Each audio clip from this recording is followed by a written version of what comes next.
رقیب دا زما شو ځان له یارو ګورا چې خوشې تشه ګرځې ځان له کارو ګورا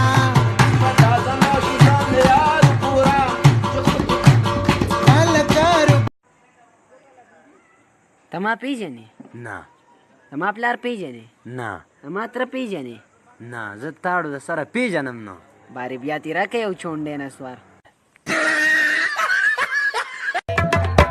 بغاړه کې مشیني انګریزي راوړې دي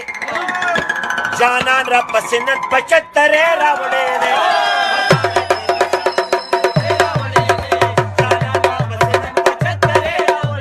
سوانه ما میړه می زور دی جون بسنګ تیرو ما زلمه مزو اسګلی خلکو ته مکوم وینا چې په جنازه کې دی په تندي کې غنه لاړ شي په کم لاس په لري کې په خلاص به لري کې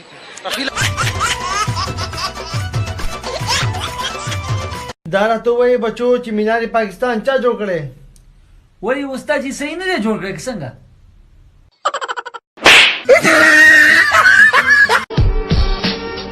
کور کې دی په خپل ابۍ ځان دم کبار مو زه پیر ته ضرورت نشته نوم راته د دغه رقیب ما اخله نور مړی دی خنزیر ته ضرورت نشته راته ساقي راکډک جامونه وار په وار شمه چې بمبار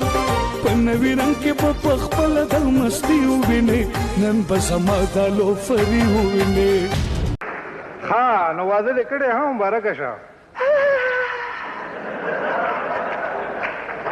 پاک مولا یم په داسې بلا واړه لکه زه چې پیاوړېدلې دا ولې ته خو رسیب الله ته خبرې اچھا پیسې څه واخو چې د چا یو 20-25 پالور جوړ شي که نه جو هغه وایي وروره چیني ته تللی وم خلکو راته کتل او چا را سره تصویر ویسته او چا را سره ویډیوګانې کولې چینی ته خو هم تللی وم هلته خو تشې اوبه وې او یخ یخې هواګانې چلېدې نو خو څه نه و وروره ته کومې چینې ته تللی وې؟ زه د سیدو بابا هغه چینی ته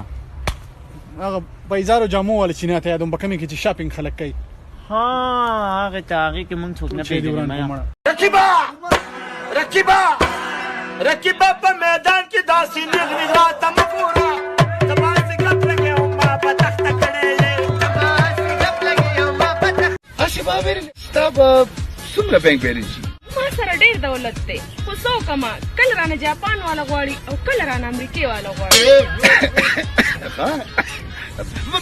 بدک حال زمان دی والله دا پرونه خبره پرونه د کویت صدر راته ټلیفون کو په جړه فریاد وراته چې بس نه که په خدای بجو پتا بجو بچ میکا یو 10 کروڑ ډالر می ورلېګل ماړه مل دا واله خو تا کول به کو سړیا